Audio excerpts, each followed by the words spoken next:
ओम शांति।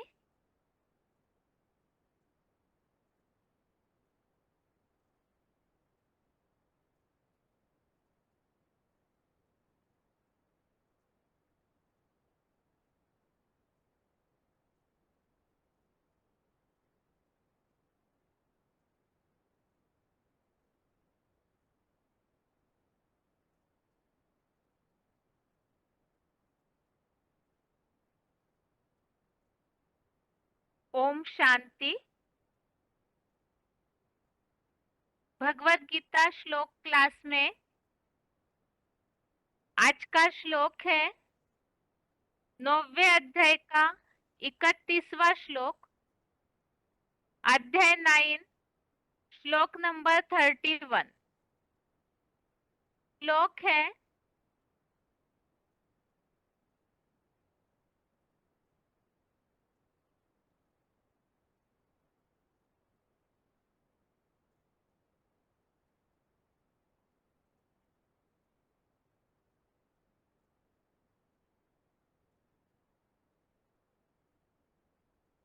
श्लोक है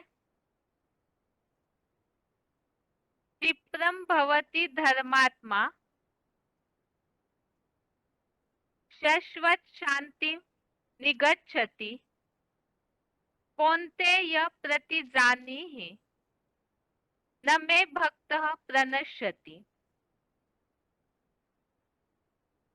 श्लोक दोबारा।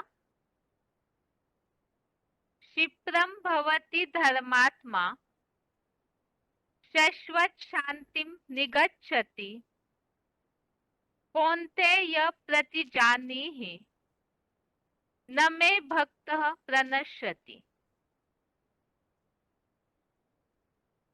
श्लोक का संधि विच्छेद है क्षिप्रम भवति धर्मात्मा शाश्वत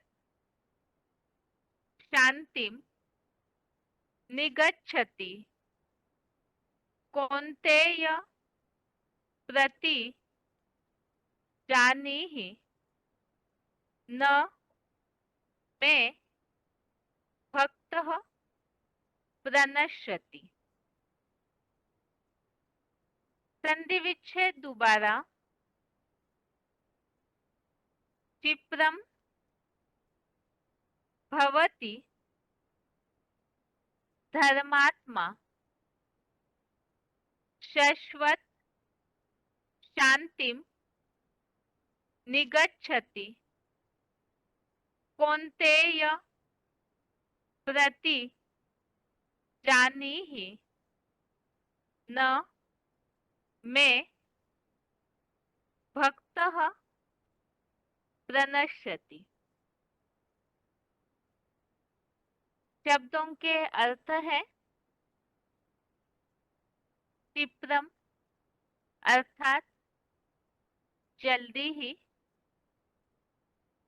धर्मात्मा अर्थात धर्मात्मा, भवति अर्थात बन जाता है, शाश्वत अर्थात शाश्वत, शांतिम अर्थात शांति, निगच्छति अर्थात पा लेता है, कौन्तेय अर्थात हे कुंती पुत्र, प्रति अर्थात निश्चय ही, जानी ही अर्थात जानो, मैं अर्थात मेरा, भक्तः अर्थात भक्त, न अर्थात नहीं, प्रणश्यति अर्थात नष्ट होता, न प्रणश्यति अर्थात नष्ट नहीं होता। शब्दों के अर्थ दोबारा। क्षिप्रम अर्थात जल्दी ही, धर्मात्मा अर्थात धर्मात्मा, भवति अर्थात बन जाता है, शाश्वत अर्थात शाश्वत, शांतिम अर्थात शांति, निगच्छति अर्थात पा लेता है, कौन्तेय अर्थात हे कुंती पुत्र, प्रति अर्थात निश्चय ही, जानीहि अर्थात जानो, मे अर्थात मेरा, भक्तः अर्थात भक्त, न अर्थात नहीं, प्रणश्यति अर्थात नष्ट होता, न प्रणश्यति अर्थात नष्ट नहीं होता। श्लोक का अर्थ है, जल्दी ही धर्मात्मा बन जाता है, शाश्वत शांति पा लेता है, हे कुंती पुत्र निश्चय जानो मेरा भक्त नष्ट नहीं होता। यहाँ श्लोकों में हम टॉपिक देख रहे थे, जो भगवत भक्त है, भगवान के ऐसे निष्काम भक्त, तो उसमें भी अलग अलग प्रकार की बातें बताई हुई है। किस तरह से भगवान के भक्त मुक्त हो जाते हैं उसके बारे में बताया कि आधा कल्प के लिए वो कर्म बंधनों से मुक्त हो जाते हैं और भगवान तो सबके प्रति समान भाव वाले हैं, जो उन्हें भक्ति भाव से याद करते हैं तो वो उनके साथ है। इस अनुसार जैसे 30वें श्लोक में हमने देखा, अजामिल जैसे कोई कैसे भी पापी हो, दुराचारी हो, लेकिन अव्यभिचारी भाव से जो भगवान को याद करते हैं वो सत्पुरुष मानने योग्य है, क्योंकि वो निश्चय बुद्धि है। भगवान के प्रति जो निश्चय बुद्धि है वो एकनिष्ठ होने के कारण सत्पुरुष बन जाते हैं। और इसी प्रकार आज के श्लोक में ये बात बताई कि ऐसे जो दुराचारी होते हैं वो भगवान की अव्यभिचारी याद के द्वारा और निश्चय बुद्धि विजयते के आधार से जल्दी ही धर्मात्मा भी बन जाता है। और धर्मात्मा बनने के बाद जो उनको प्राप्ति होती है वो बताई, शाश्वत शांति पा लेते हैं और ऐसा जो भक्त है वो नष्ट नहीं होता। तो नष्ट नहीं होता अर्थात किस समय की बात है? भक्ति मार्ग में तो इसे अलग रीति से लिया जाता है, लेकिन यहाँ भगवान जिस बात को बता रहे हैं कि किस तरह से वो नष्ट नहीं होता अर्थात क्या, और शांति पाते हैं तो कितने समय की, उसके लिए यहाँ क्लैरिफिकेशन वाले अर्थ में स्पष्टीकरण दिया हुआ है। क्लैरिफिकेशन सहित अर्थ है, दृढ़ निश्चयी जल्दी ही धर्मात्मा बन जाता है। संपूर्ण चतुर्युगी में भी शाश्वत शांति नंबरवार पा ही लेता है। हे कुंती पुत्र, ऐसा अव्यभिचारी योगी निश्चय ही जानो, वह मेरा भक्त नारकीय द्वापर कलयुग में भी धर्म भ्रष्ट अथवा नष्ट नहीं होता। तो यहाँ अलग अलग बातें बताई है।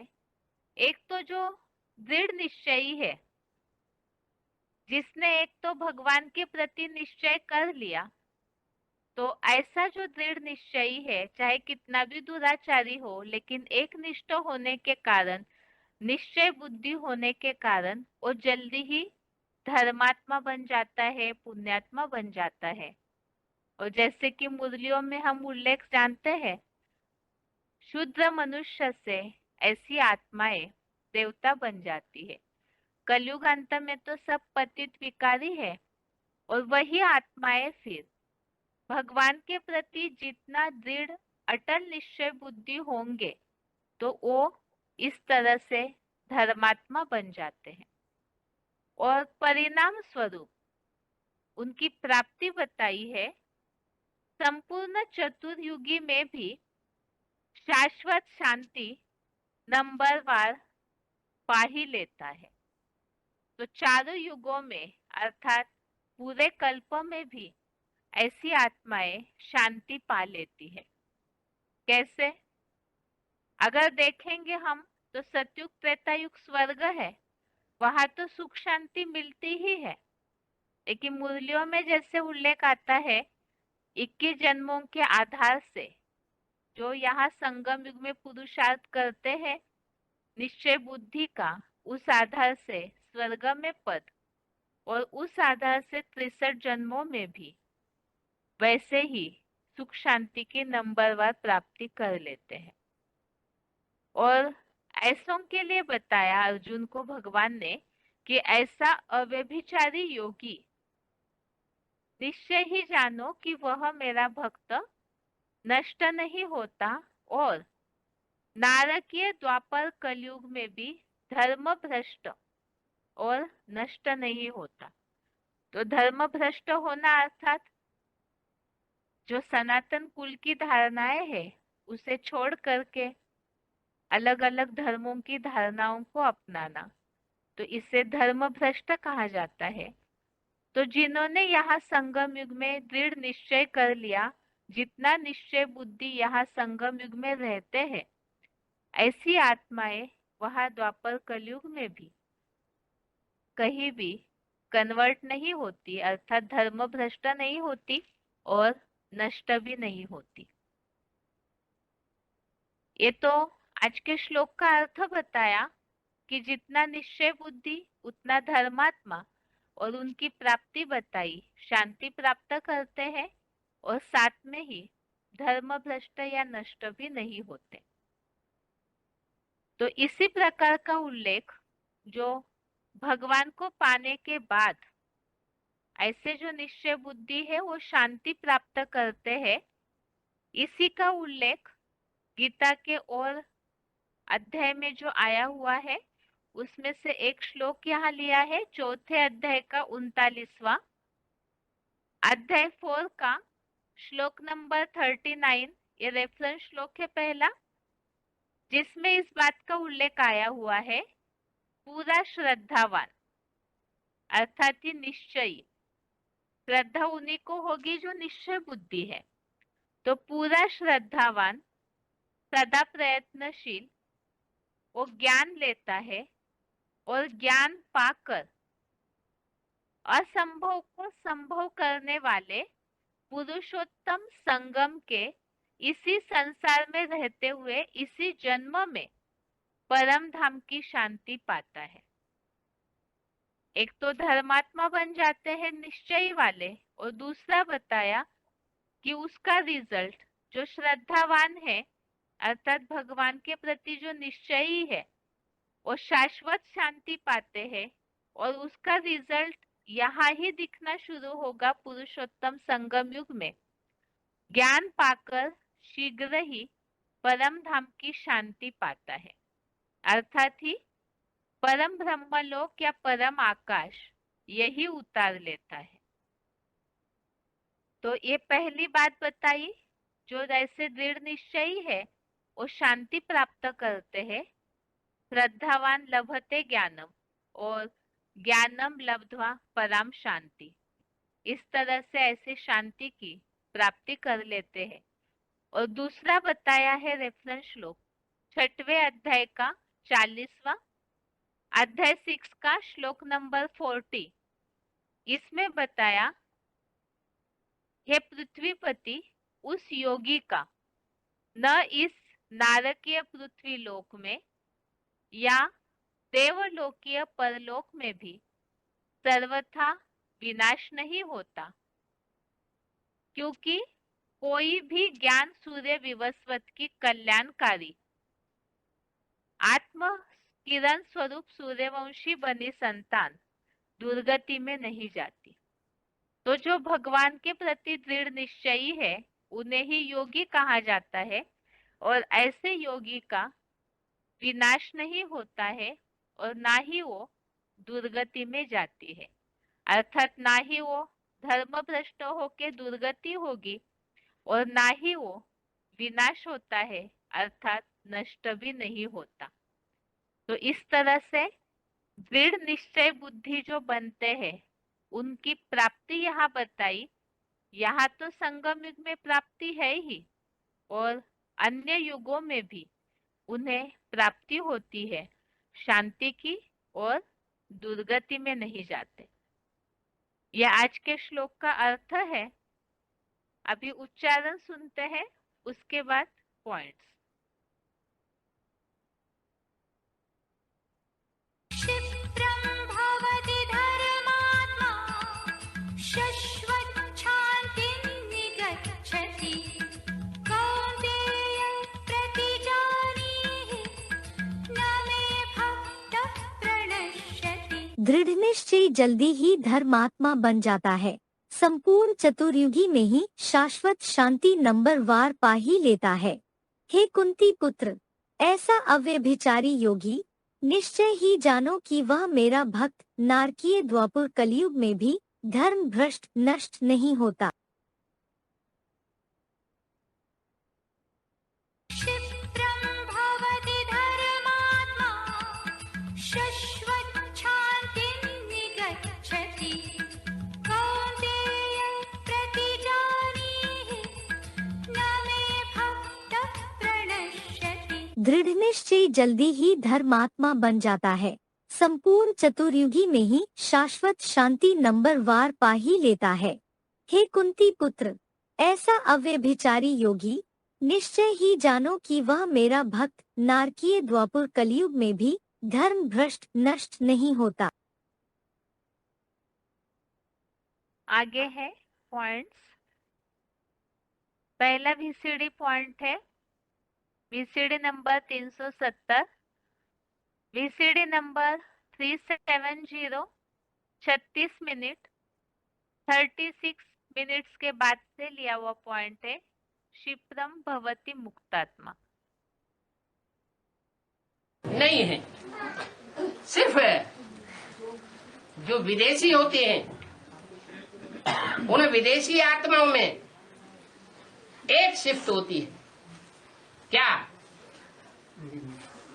वो निराकार से योग लगाने में पक्के होते हैं, बड़े तीखे होते हैं, और निराकार भी अर्थ सहित नहीं, बिंदु को याद करने वाले, बिंदु रूप स्टेजधारी को याद करने वाले नहीं, सिर्फ बिंदु को। तो भी बताया कि ऐसे जो विधर्मी धर्म पिताएं या उनसे कनेक्टेड आधार मूर्त आत्माएं या बीज रूप आत्माएं निराकारी स्टेज से प्यार होने के कारण क्षिप्रम भवति मुक्तात्मा, क्या कहा? जल्दी जल्दी मुक्त हो जाते, मुक्त हो जाते हैं दुख दर्दों से जल्दी। माना साकार प्रेमी अव्यक्त वाणी में बोला, साकार प्रेमी कैसे होंगे?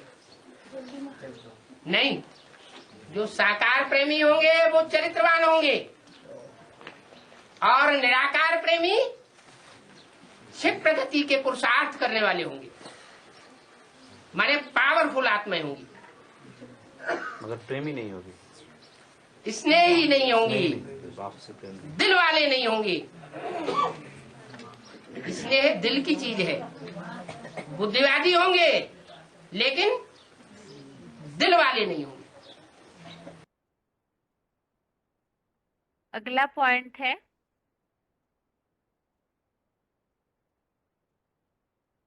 Audio number 172, audio number 172 47 minute 47 minutes के बाद से लिया हुआ पॉइंट है। दृढ़ निश्चयी जल्दी ही धर्मात्मा बन जाता है।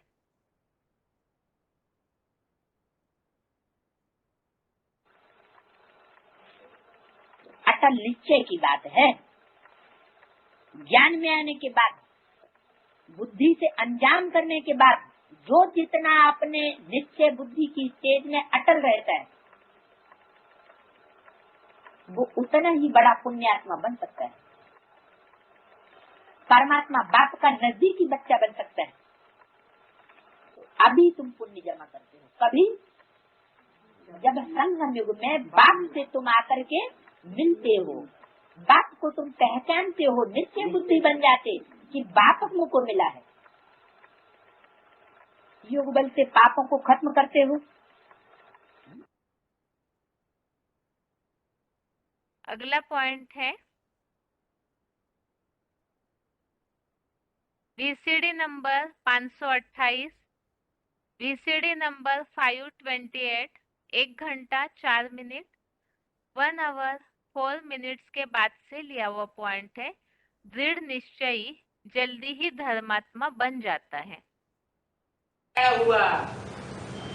उस जड़ समय को चैतन्य कर, वो जड़ समय को पलटने वाला कोई चैतन्य जरूर है, जिसको कहा जाता है कालों का काल महाकाल। सारी दुनिया की रीति भीति को ही पलट देता है, लेकिन किसकी याद से? शिव बाप की याद से। कोई कहे कि हमको तो बोला गया है कि शिव बाबा को याद करो,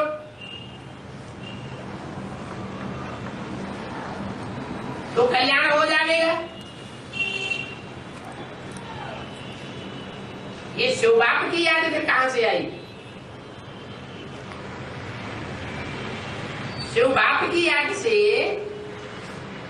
सारी दुनिया का परिवर्तन हो सकता है, तो हम भी शिव बाप को क्यों नहीं याद करें? शिव बाबा को याद करने की क्या दरकार है?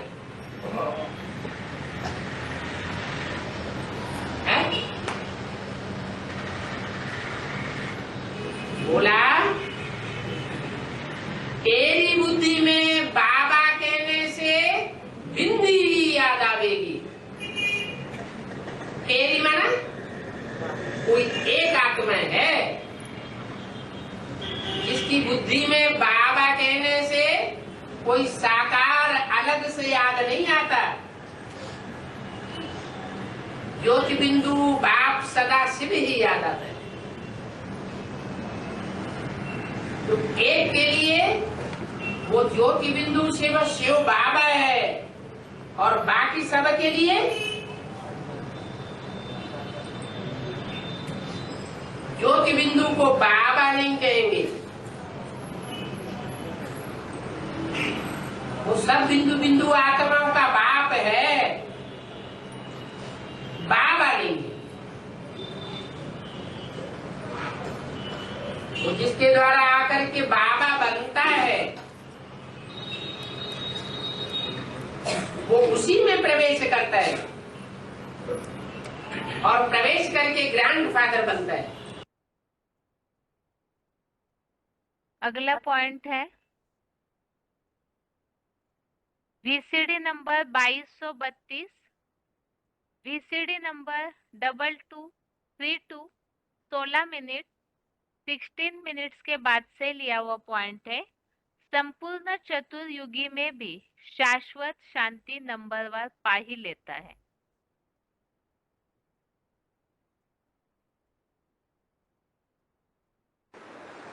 वो हद के बाप होते हैं, वो हद के एक जन्म का वर्षा देते हैं। वो भी जीवन में सुरक्षित रहे या न रहे। और ये बेहद का बाप 21 जन्म का पक्का सुख शांति का वर्षा देते हैं, जहाँ नाम मात्र की भी दुख और अशांति होती ही नहीं।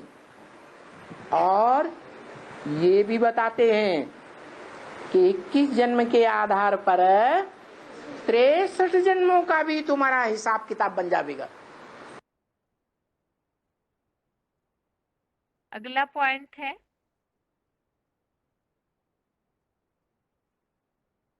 VCD number 2639, VCD number 2639 44 minute 44 minutes के बाद से लिया हुआ पॉइंट है।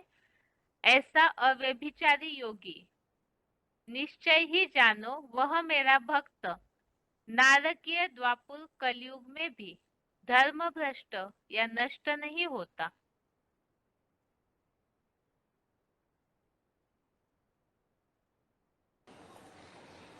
एक तो पक्की बात यह है कि अपन को क्या करना, अपन को आत्मा समझना है। ये प्रैक्टिस पक्की हो जाए, क्या जब विनाश हो तो विनाश काल में अपनी देह भूल जाए, आत्म की स्थिति में स्थित हो जाए। बड़ी मेहनत है, क्योंकि जो बाप है इस मनुष्य सृष्टि का, वो तो परमात्मा है ही। क्या कहा? परमात्मा कौन है? मनुष्य सृष्टि का जो बाप है वो तो परमात्मा का ही पार्ट है, परम पार्टधारी, हीरो पार्टधारी।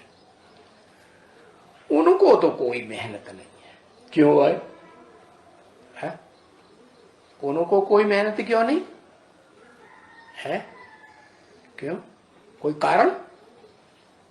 क्या कारण है? उसका कारण यह है कि वो कोई दूसरे धर्म में कन्वर्ट होता ही नहीं। जब जो सुप्रीम सोल गॉड फादर आते हैं, परम पिता, और उनके सामने जो ब्राह्मण आते हैं, फिर वो शूद्रों में चले जाते हैं, बाप को भूल जाते हैं। तो ऐसा ब्राह्मण नहीं है जिसका टाइटल मिलता है परमात्मा। वो ऐसा टाइटल है परम पार्टधारी, हीरो पार्टधारी, जो जन्म जन्मांतर पार्ट तो हो जाता है 84 के चक्र में, लेकिन कभी किसी के प्रभाव में आकर कन्वर्ट नहीं होता। तो उसको मेहनत लगेगी है? उसको तो मेहनत नहीं लगेगी। इस तरह से ये आज के श्लोक संबंधित पॉइंट्स है, जिसमें ये बातें हमने समझी है कि जो अटल निश्चय बुद्धि है तो वो जल्दी ही धर्मात्मा या पुण्यात्मा बन जाता है, क्योंकि याद के आधार से, अव्यभिचारी याद के आधार से वो अपने पाप भस्म कर लेता है। और ऐसे पाप भस्म करने के बाद ऐसे धर्मात्मा बन के वो चतुर्युगी में भी शांति प्राप्त करता है। अर्थात 21 जन्मों में सुख शांति तो मिलती ही है, और उसी आधार से 63 जन्मों में भी नंबरवार पुरुषार्थ अनुसार शांति की प्राप्ति करते हैं। और ऐसे जो अव्यभिचारी है वो धर्म भ्रष्ट या नष्ट नहीं होते। ये तो आज के श्लोक का अर्थ है। अभी आगे है रिवीजन।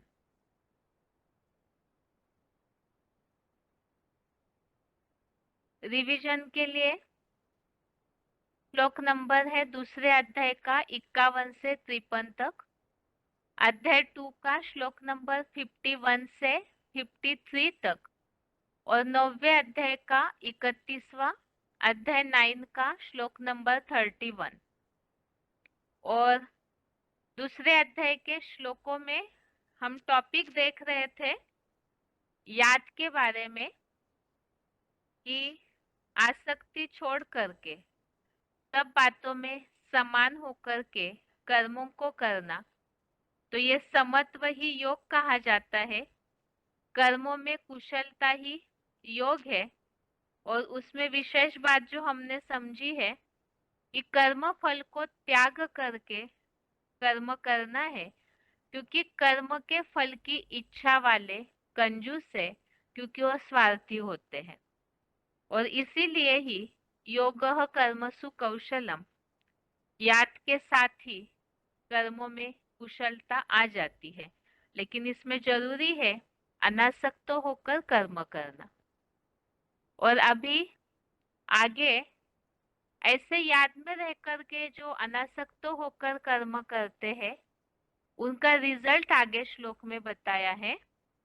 तो श्लोक है दूसरे अध्याय का 51, अध्याय 2 का श्लोक नंबर 51 है। कर्मजं बुद्धि युक्ता ही फलं त्यक्त्वा मनीषिणः जन्म बंध विनिर्मुक्तः पदम गच्छन्त्य नामयम्। श्लोक दोबारा, कर्मजं बुद्धि युक्ता ही फलं त्यक्त्वा मनीषिणः जन्म बंध विनिर्मुक्तः पदम गच्छन्त्य नामयम्। अर्थात क्योंकि शिव बाबा से बुद्धि लगाने वाले ज्ञानी जन विश्व कल्याण के कर्म से उत्पन्न हुए फल को त्याग कर जन्म, जरा, मरणादिक बंधनों से विशेष रूप से मुक्त हुए पाप रहित अतीन्द्रिय सुख वाले कलातीत विष्णु लोकीय परम पद को वैकुंठ में प्राप्त करते हैं।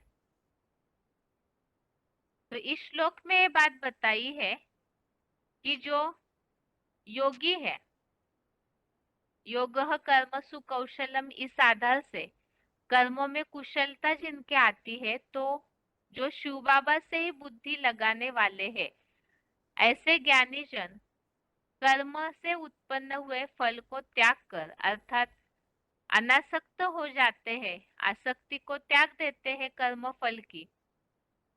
और ऐसी आत्माएं जो है, जब आसक्ति को त्याग दिया तो बंधनों से विशेष रूप से मुक्त होते हैं। और जब बंधनों से मुक्त हो गए, कर्म के कारण ही पाप पुण्य का लेपछेप चढ़ता है। अब जब उस कर्म के फल को ही त्यागा तो बंधन से मुक्त हो गए, और बंधन से मुक्त हो गए तो पाप रहित हुए। ऐसे जो पाप रहित योगी है, वो अतीन्द्रिय सुख वाले कालातीत विष्णु लोकीय परम पद को वैकुंठ में प्राप्त करते हैं। तो यहाँ योगियों के लिए जो अनासक्त होते हैं, कर्म के फल को त्यागते हैं, उनकी प्राप्ति बताई। एक तो बंधन मुक्त हो जाते हैं, पाप रहित हो जाते हैं, और अतीन्द्रिय सुख की और परम पद की वैकुंठ में प्राप्ति करते हैं। इसी संबंधित जो अनासक्त होने से परम पद की प्राप्ति, बंधनों से मुक्त अवस्था, इस संबंधित और भी अध्यायों में उल्लेख है। तो रेफरेंस श्लोक देखते हैं। पहला है तीसरे अध्याय का 19वां, अध्याय 3 का श्लोक नंबर 19। इसमें ये बात बताई है, अनासक्त हुआ, निरंतर करने योग्य कर्म का तू आचरण कर, क्योंकि अनासक्त पुरुष कर्म का आचरण करता हुआ विष्णु लोकीय वैकुंठ के परम पद को प्राप्त करता है। अर्थात जो अनासक्त होते हैं, कर्मों के फल से डिटैच हो जाते हैं, तो वो फिर परम पद की प्राप्ति करते हैं। आगे है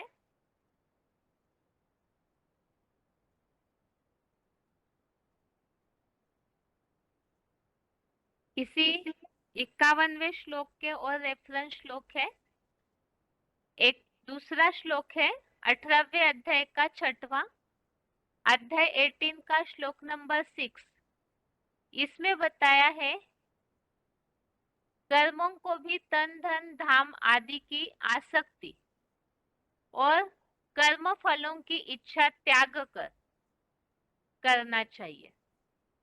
तो यहाँ ये बात बताई, कर्मों को करना है तो कैसे, कर्मों की फलों की इच्छा को त्याग कर और तन धन धाम आदि उन सब की आसक्ति को त्याग कर करना चाहिए। तो ये भगवत गीता में भगवान ने श्रीमत दिया है, कर्मों में आसक्ति का त्याग। जो नीचे पॉइंट भी दिया हुआ है, यहाँ यज्ञ सर्विस से यहाँ सुख लेंगे तो वहां सुख कम हो जाएगा, क्योंकि संपूर्ण त्याग नहीं किया। तो इस अनुसार कर्म फलों की इच्छा को त्यागना। और अगला रेफरेंस श्लोक है 18वें अध्याय का 9वां अध्याय 18 का ही श्लोक नंबर 9। इसमें बताया है कि जो आसक्ति और फलेच्छा को त्याग कर, जो कर्म आसक्ति और फलेच्छा को त्याग कर नियम पूर्वक किया जाता है वो सात्विक त्याग है।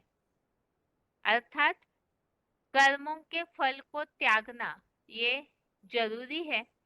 और 18वें अध्याय का 49वां श्लोक अध्याय 18 का श्लोक नंबर 49, इसमें बताया है सब परिस्थितियों में आत्मजयी आसक्ति रहित बुद्धि वाला समुचित त्याग से परम श्रेष्ठ कर्म रहित सिद्धि को प्राप्त करता है। यहाँ बताया है कि जो आसक्ति रहित बुद्धि वाला है, अर्थात अनासक्त भाव वाला, कर्म के फल की इच्छा को त्यागा हुआ, तो वो आसक्ति रहित बुद्धि वाला समुचित त्याग से परम श्रेष्ठ जैसा कर्म रहित अतीन्द्रिय सुख से भरे कालातीत वैकुंठ की सिद्धि को प्राप्त करता है। जो इस 51वें श्लोक में ये बात बताई है कि ऐसा अनासक्त हुआ जो है वो बंधन मुक्त भी है और परम पद को या विष्णु लोकीय सिद्धि को प्राप्त कर। अभी इसे ही पॉइंट्स के द्वारा समझते हैं। आगे है VCD पॉइंट्स।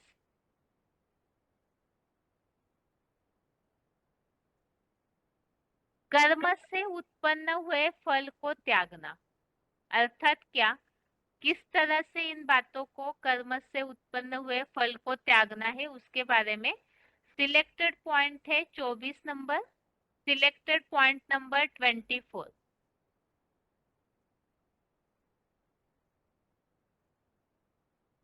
निष्काम कर्म किसे कैसे कहा है? निष्काम कर्म करने का मतलब जो भी श्रीमत के अनुकूल है वो कर्म करते जाओ, करते जाओ। ये नहीं देखना है कि इसका रिजल्ट हमको मिल रहा है नहीं मिल रहा है, क्यों नहीं मिल रहा है, क्यों? क्योंकि हम अपने भाग्य को जानते नहीं है कि 63 जन्मों में हमने किस तीव्र गति से या धीमी गति से कर्म किए। इसलिए निश्चिंत होकर के दृढ़ता पूर्वक निश्चय पूर्वक अपने कर्म करते जाएं। आशा न रखें कि अब हमारे कर्मों का प्रत्यक्ष फल हमको क्यों नहीं मिल रहा है। कब मिलेगा? जब नई दुनिया बनेगी तो उसका रिजल्ट हमको हमारे कर्मों को जरूर मिलेगा। ये है निष्काम कर्म। बाकी ऐसे नहीं है कि जो भी कर्म करें उसमें इच्छा ही नहीं रखें। नहीं, हमें तो बाबा ने निष्काम कर्म की व्याख्या बताई है। बाबा हमको बताते हैं कि तुमको स्वर्ग में जाना है, अच्छे कर्म करेंगे तब स्वर्ग में जाएंगे, श्रीमत के अनुकूल कर्म करेंगे तब स्वर्ग में जाएंगे, या मनमत और मनुष्यों की मत पर करेंगे तो स्वर्ग में जाएंगे। श्रीमत पर अगर हम कर्म करेंगे श्रेष्ठ से श्रेष्ठ जो पाठधारी इस संसार में प्रैक्टिकल में आया हुआ है उसके अनुसार जैसे कहे वैसे कर्म करेंगे तो हम जरूर स्वर्ग में जाएंगे। ऐसा पक्का निश्चय बुद्धि धारण करके चलना जीवन में। ये नहीं कि हमने इतने लंबे समय तक हमने अच्छा कर्म किया, हमने श्रीमत के बरखिलाफ काम तो किया नहीं, लेकिन फिर हमको रिजल्ट क्यों नहीं मिल रहा है? अगर रिजल्ट मिलने की आशा अभी रखते हैं इसका मतलब हम निष्काम कर्म नहीं कर रहे, और यही दुख का कारण बन जाता है। अच्छा कर्म करते जाओ करते जाओ करते जाओ, श्रीमत के अनुकूल चलते जाओ, फल की आशा नहीं रखनी है। क्यों नहीं मिल रहा है? क्योंकि हमें बाप ने बताया है कि जो भी तुम अच्छे कर्म करते हो उसका फल कहाँ मिलेगा? अगले जन्म में मिलेगा या यहीं भी लेना है? भविष्य 21 जन्म में लेना है। यहाँ हर एक कर्म का फल नहीं ढूंढना है कि हमको क्यों नहीं मिलता है।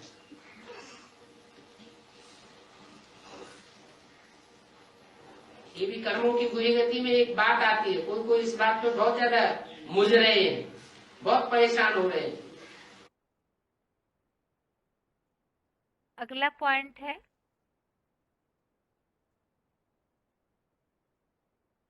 बंधनों से विशेष रूप से मुक्त हुए।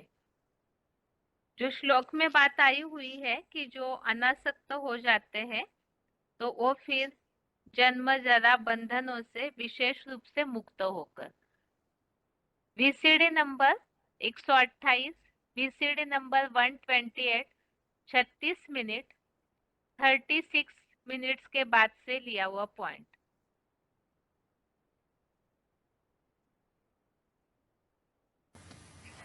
इस ज्ञान के खजाने से प्रत्यक्ष जीवन में हर कार्य में यूज करने से विधि से सिद्धि मिलती है।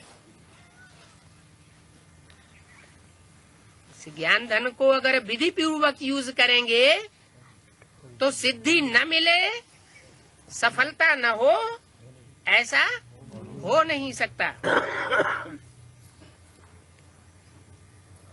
ऐसी सिद्धि मिलती है जो कई बंधनों से मुक्ति और जीवन मुक्ति दिलाई देती है। तो ऐसा अनुभव करते हो, ऐसे नहीं कि सतयुग में जीवन मुक्ति मिलेगी। क्या बहुतों की तो बुद्धि में यही बात बैठी हुई है क्या कि जब सतयुग आवेगा तो सतयुग में जीवन में रहते दुख दर्दों से मुक्ति मिलेगी। बाकी इस दुनिया में तो जीवन में रहते दुख दर्दों से मुक्ति नहीं हो सकती। तो जिनकी बुद्धि में ये समझ ही नहीं है, इससे ज्ञान का बीज ही नहीं पड़ा है, उनको वो प्राप्ति हो जाए ये तो मुश्किल है। लेकिन जिनकी बुद्धि में ये एडवांस नॉलेज बैठ चुकी कि इस जीवन में ही ऐसी स्थिति, ऐसी स्टेज बनानी है कि जीवन में दुख दर्द का नाम निशान महसूस न हो, इतना नशा अनुभव होता रहे,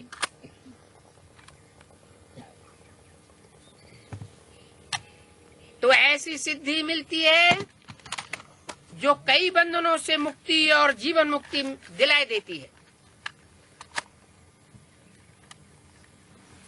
सतयुग में जीवन मुक्ति मिलेगी ऐसे नहीं, अभी भी इस संगम युग के जीवन में भी अनेक हद के बंधनों से मुक्ति मिल जाती है। क्या कहा? जिन बच्चों से बात कर रहे हैं उनकी ऐसी स्थिति होनी चाहिए। कैसी? कि अभी भी इस जीवन में अनेक प्रकार के हद के बंधन होते हैं ना? नहीं होते? क्या होते हैं? खाने पीने का बंधन, पहनने ओढ़ने का बंधन, मकान का बंधन, आने जाने का बंधन, जहां चाहे वहां रहने का बंधन, सब प्रकार के बंधनों से मुक्ति मिल जाती है।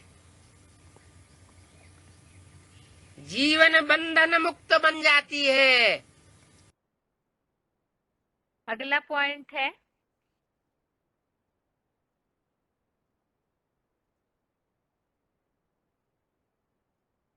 ऐसे जो ज्ञानी जन हैं जो कर्म के फल को त्यागे हुए, बंधनों से मुक्त हुए और फिर पाप रहित हो जाते हैं और अतीन्द्रिय सुख को पाते हैं।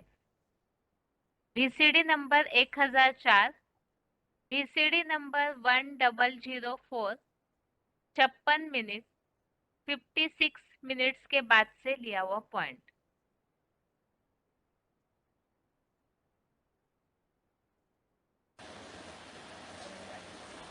बाबा बाबा करके बहुत उछाल आनी चाहिए,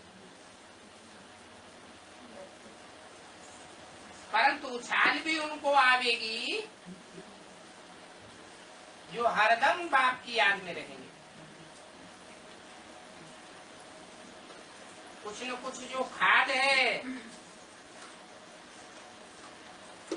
63 जन्मों की विकारों की खाद तो है ना, उसको निकालना है।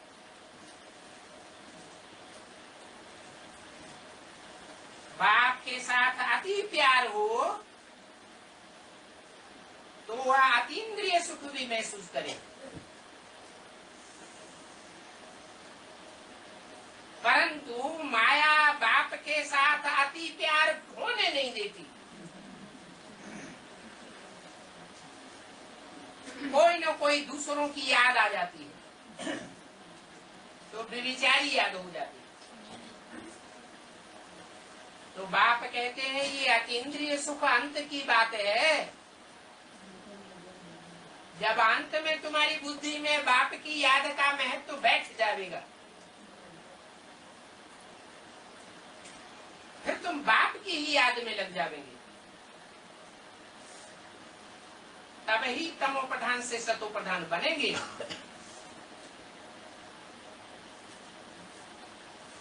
ये योगाग्नि है।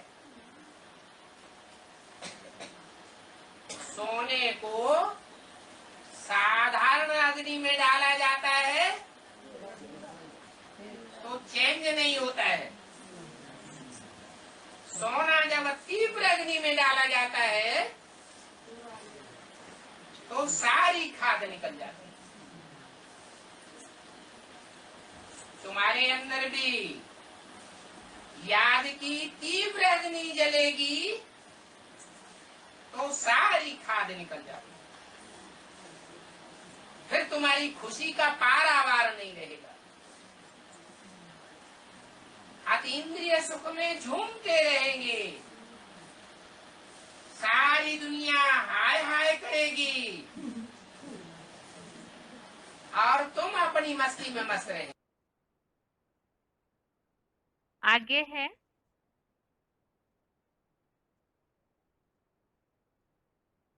दूसरे अध्याय का 52वां श्लोक, अध्याय 2, श्लोक नंबर 52।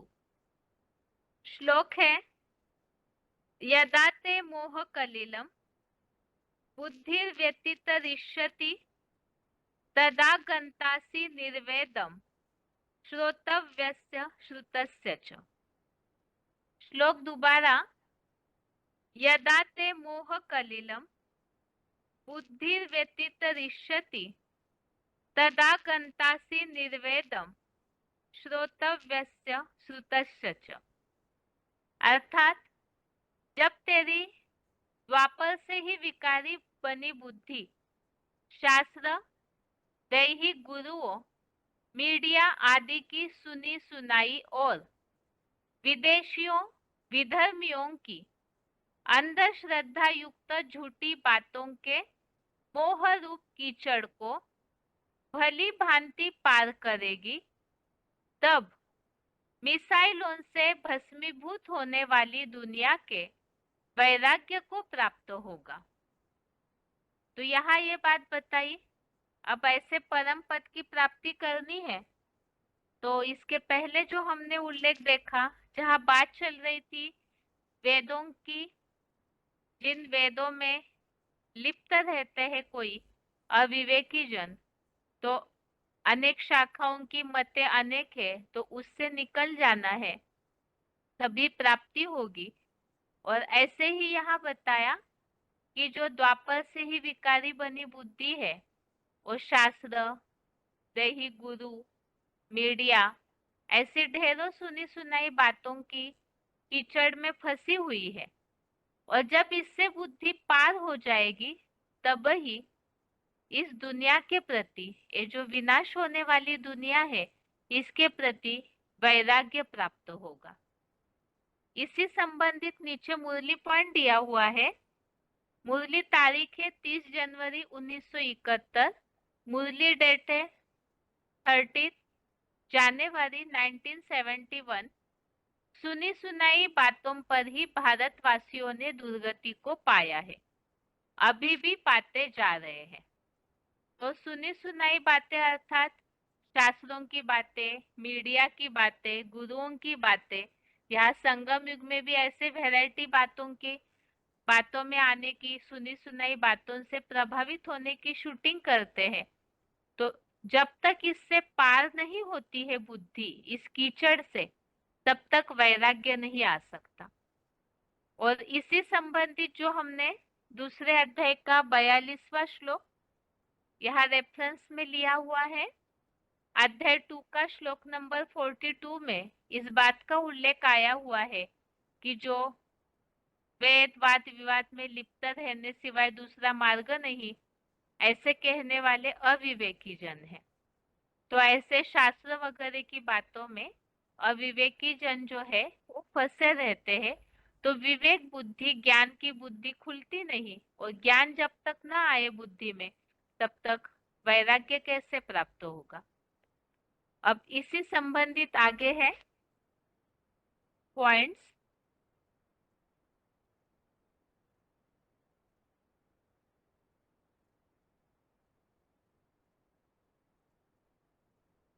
वार्तालाप number 1457, discussion number 1457, 10 minute 10 minutes के बाद से लिया हुआ पॉइंट है। तेरी बुद्धि सुनी सुनाई बातों के मोह रूप कीचड़ को पार करेगी, तब वैराग्य को प्राप्त करेगा।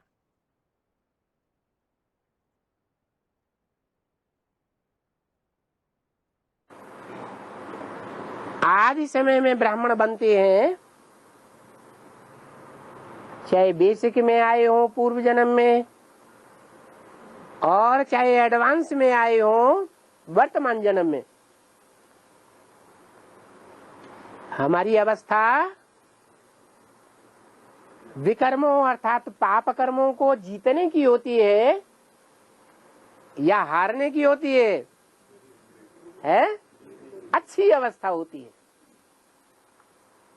और फिर जैसे जैसे दुनिया वालों के संग के रंग में आते जाते हैं,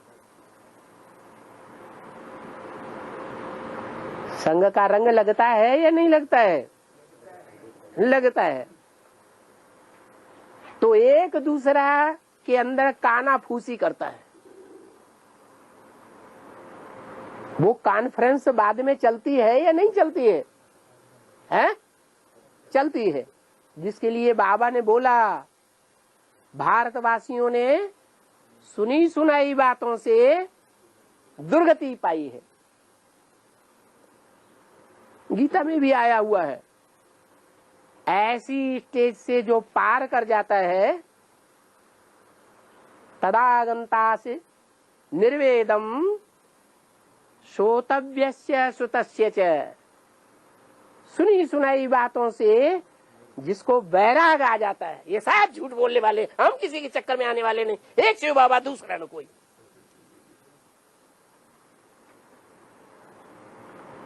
ऐसी स्टेज भी आएगी या नहीं आएगी? अभी क्या होता है, घड़ी में बाप के ऊपर निश्चय आता है, और सुनी सुनाई बातों के आधार पर घड़ी घड़ी में क्या होता है, अनिश्चय आ जाता है।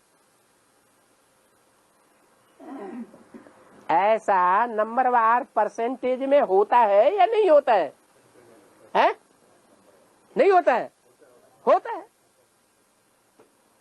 लेकिन ऐसी भी स्टेज आनी है अंत में, जबकि हम किसी की सुनी सुनाई बातों पर विश्वास नहीं करेंगे।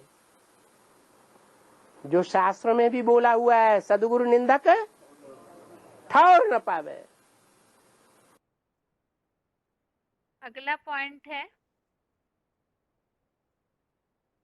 बीसीडी नंबर 2417, VCD नंबर 2417 1 घंटा 30 मिनट 1 आवर 30 मिनट्स के बाद से लिया हुआ पॉइंट है। मीडिया आदि की सुनी सुनाई बातों से दुर्गति को पाते जा रहे हैं।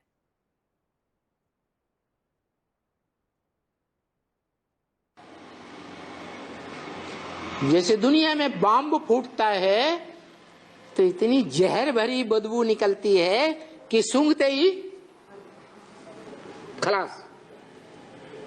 ऐसे ही ये बेहद का परमात्मा प्रत्यक्षता बम है, जो फूटता है तो ऐसी बदबू निकलती है भयंकर कि जो उस ग्लानि को सूंघता है, देखता है, पढ़ता है, बस क्या हो जाता है? माया अनिश्चय की गोद में सुलाए देती है या जिंदा रखती है? अनिश्चय की गोद में सोने लग पड़ते हैं, या तो कम से कम बेहोश जरूर होने लगते। सुन सुन करके चेहरा ही उतरने लगता।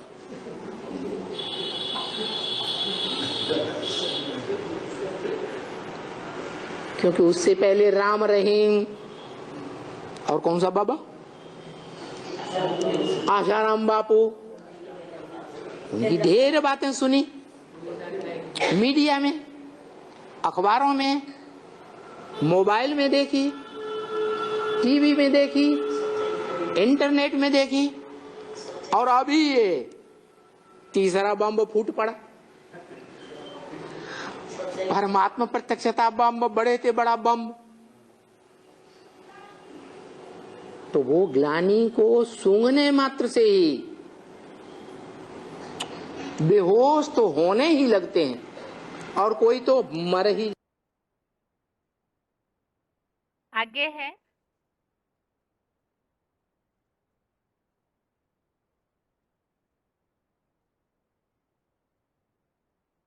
VCD नंबर 2338, VCD नंबर 2338 1 घंटा 21 मिनट 1 आवर 21 मिनट्स के बाद से लिया हुआ पॉइंट है। सुनी सुनाई बातों से भारतवासियों की दुर्गति।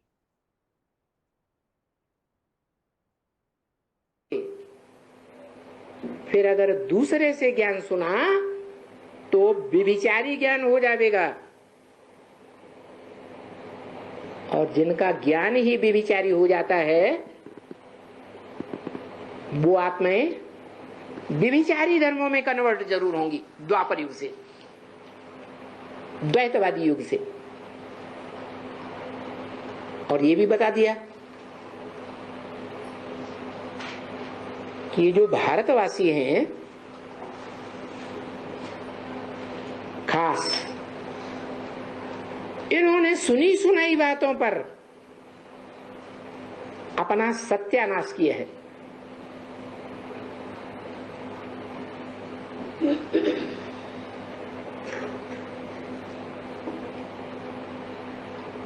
तो ये बात पक्की करनी है कि अगर एक बार पक्का अंजाम कर लिया, जान लिया, पहचान लिया, मान लिया,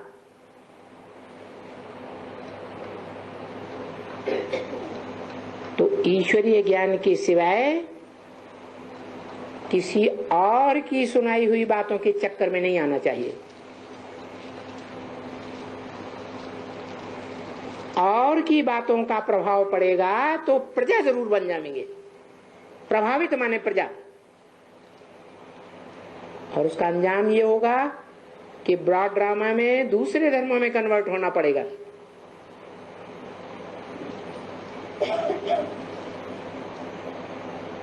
और ये बात साबित हो जाती है कि भारतवासियों ने सुनी सुनाई बातों से ही दुर्गति पाई है।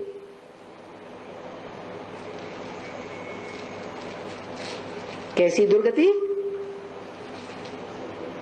जो भारतवासी सारे विश्व में कभी सरताज थे, वो आज भारत भिखमंगा बन गया, विदेशों का मोहताज बन गया।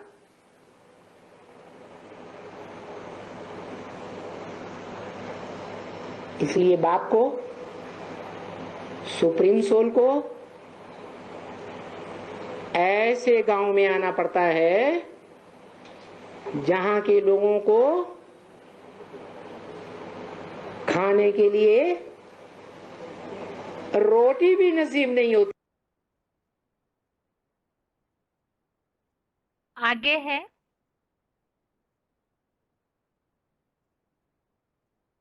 दूसरे अध्याय का 53वां श्लोक। अध्याय 2 का श्लोक नंबर 53 है। श्रुति वि प्रतिपन्नाते यदा स्थास्यति निश्चला समाधा वचला बुद्धि तदा योगम वाप्स्यसि।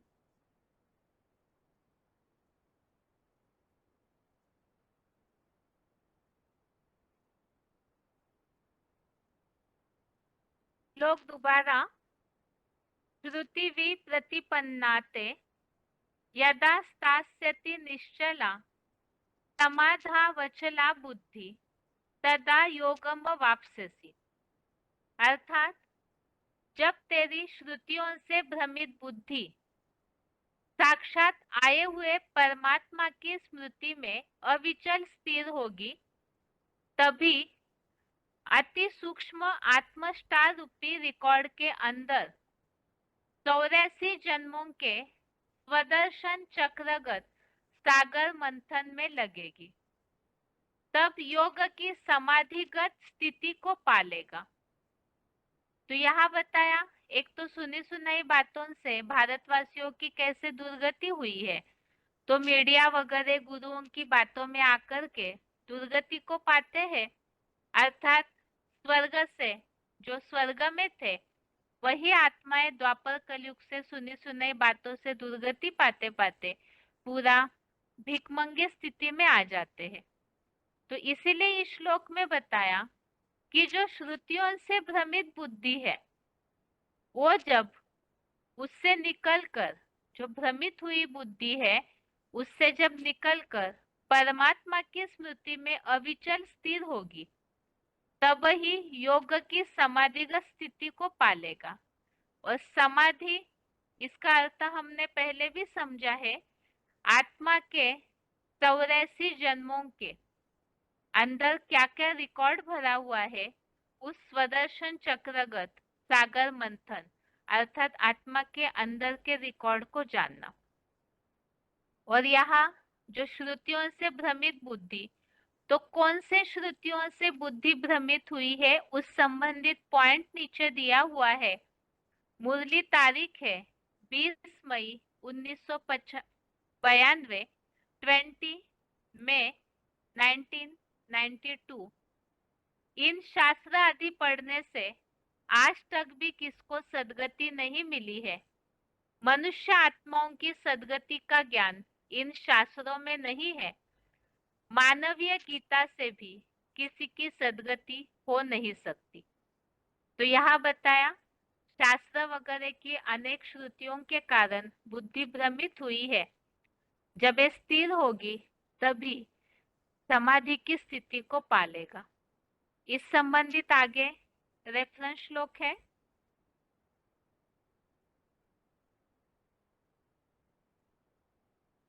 आगे है,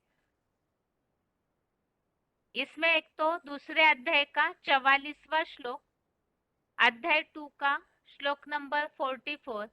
इसमें बात आई है कि जो भोग ऐश्वर्य में आसक्त है तो उनकी बुद्धि समाधि में स्थिर नहीं होती है। और 7वें अध्याय का 25वां श्लोक, अध्याय 7 का श्लोक नंबर 25, इसमें बताया, शास्त्रों की सुनी सुनाई बातों से मूर्ख बना ये संसार भगवान को जान नहीं पाता, अर्थात ही दुर्गति हो जाती है। अभी आगे है points.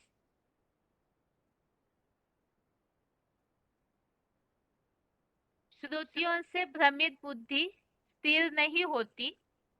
VCD number 257, VCD number 257, 29 minute 29 minutes के बाद से लिया हुआ पॉइंट।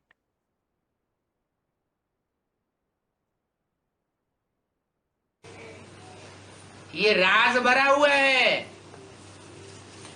रावण से योग लगाना और एक राम से योग लगाना।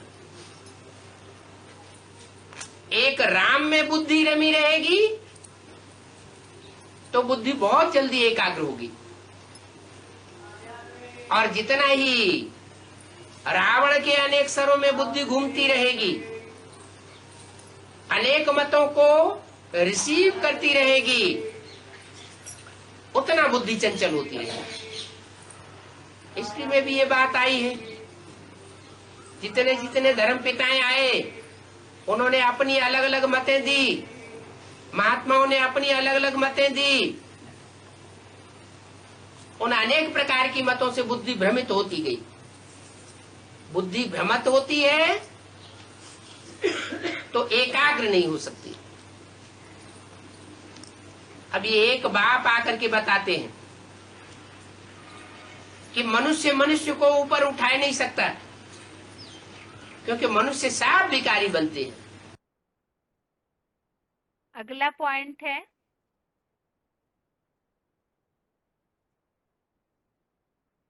मनुष्यों की सद्गति का ज्ञान शास्त्रों में नहीं है, जो मुरली पॉइंट में बात आई हुई है, और इस कारण बुद्धि भ्रमित हो जाती है। तो VCD number 3566, VCD number 3566, 22 minute 22 minutes के बाद से लिया हुआ पॉइंट।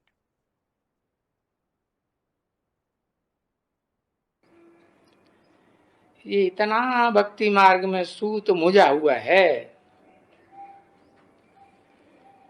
जो दुनिया में कोई की भी ताकत नहीं है कि उस सूत को समझाए देवे। है ज्ञान का सूत। तभी तो बाप आकर के सभी समझाते हैं। एक तो फट से कह देते हैं,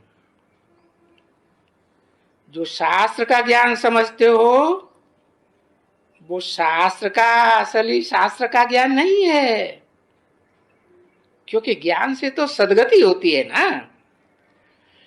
और ये शास्त्र पढ़ते पढ़ते तो जन्म जन्मांतर से दुर्गति होती है। दुख तो दुनिया में बढ़ता गया ना।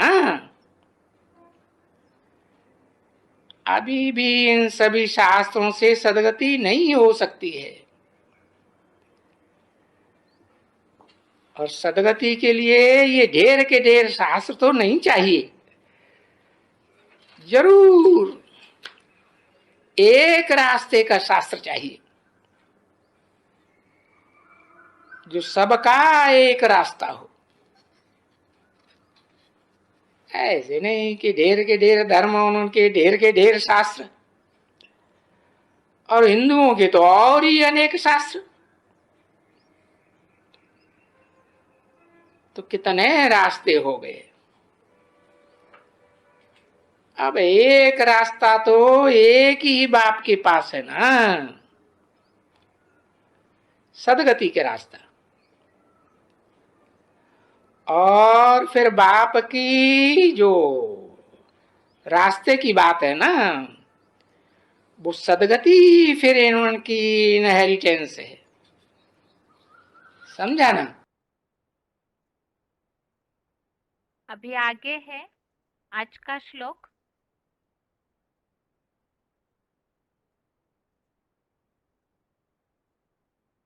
नौवे अध्याय का 31वां श्लोक है। क्षिप्रम भवति धर्मात्मा शाश्वत शांति निगच्छति कौन्तेय प्रतिजानीहि न मे भक्तः प्रणश्यति। अर्थात दृढ़ निश्चयी जल्दी ही धर्मात्मा बन जाता है, संपूर्ण चतुर्युगी में भी शाश्वत शांति नंबरवार पा ही लेता है। हे कुंती पुत्र, ऐसा अव्यभिचारी योगी निश्चय ही जानो वह मेरा भक्त नारकीय द्वापुर कलयुग में भी धर्म भ्रष्ट अथवा नष्ट नहीं होता। तो इस श्लोक में हमने समझा है अटल निश्चय बुद्धि होने वाले ही धर्मात्मा बनते हैं, शांति पाते हैं, और अव्यभिचारी योगी निश्चय बुद्धि होने के कारण द्वापर कलयुग में भी ऐसे नष्ट नहीं होते हैं। और इसी संबंधित हमने रेफरेंस श्लोक देखे थे, चौथे अध्याय का 39वां श्लोक, जिसमें बताया है कि ज्ञान पाना अर्थात भगवान को पाने वाले, भगवान के प्रति श्रद्धावान तुरंत ही शीघ्र ही शांति पाते हैं। और छठवें अध्याय का 40 अध्याय 6 का श्लोक नंबर 40 में बताया है कि जो ऐसे भगवान के भक्त है, ऐसे योगी है, भक्त लोग तो भक्त समझते हैं, यहाँ तो श्रद्धा भावना वाले शिव बाबा के भगवान के बच्चे हैं, और ऐसे योगी जन जो है उनका विनाश नहीं होता, ना ही वे दुर्गति में जाते हैं। तो इस तरह से आज के श्लोक का अर्थ हमने समझा, और रिवीजन के टेस्ट के हिसाब से श्लोक नंबर फिर से दूसरे अध्याय का 51वें श्लोक से 53वें श्लोक तक, अध्याय 2 का श्लोक नंबर 51 से 53 तक, और 9वें अध्याय का 31वां अध्याय 9 का श्लोक नंबर 31। इसके साथ ही आज के लिए गीता क्लास यहाँ पूरा होता है। ओम शांति।